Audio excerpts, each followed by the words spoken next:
we're back in my makeup station, which means we're doing another makeup tutorial. We're gonna do a special effects look, so I'm not gonna say much more. Let's just get into it. So here's everything you'll need to create the special effects look. Liquid latex, scar wax, this is a really good one and I definitely recommend using Vaseline, a range of different bloods, some face paints and a stipple sponge along with a range of eyeshadows. So to begin this look, you just want to mark out with a white pencil or a nude coloured pencil exactly where you want this cut to be.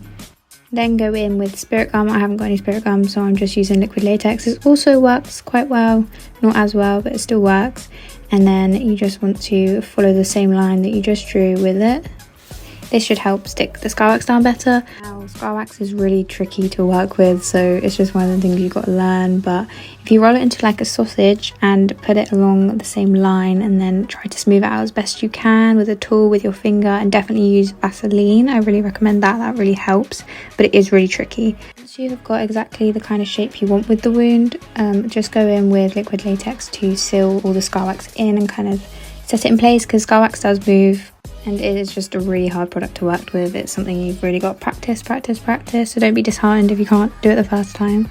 I'm then filling in this area between the scar wax with black face paint and setting it with black eyeshadow. Then I'll cover the rest of my face and scar wax with my foundations to make it look like it really is a part of my skin. I definitely do think I did this cut a bit too wide at the top. It could have been a bit thinner, and I think it also would have looked really cool if I'd put like an axe or a knife in between this, but I didn't, so yeah. Now you can see I'm just colouring the edges with just a red eyeshadow, and then I'm going to start adding the fake blood. I realised this one was dried out, so yeah, there's me realising that.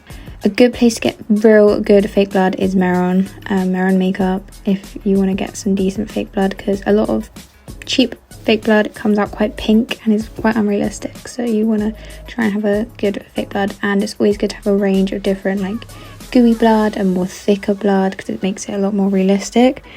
As you can see for this look, I want to put it into my hair, which is just great. I then used a stipple sponge to move the blood around all over my face and around the edges of the cut. These sponges are so good, they make it look really realistic. And I also decided to just drip some blood here and there. I kind of wanted a bit dripped into my eye to make it look like it kind of gone everywhere. And this is where I used eye blood. Obviously you don't need this for this look, it's quite pricey, but I like playing around with it. I think it looks really cool. And yeah, this is me showing off the final look. And here is the final look.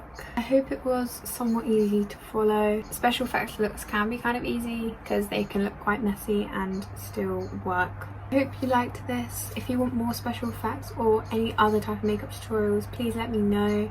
Thanks for watching this video and I'll see you in the next one.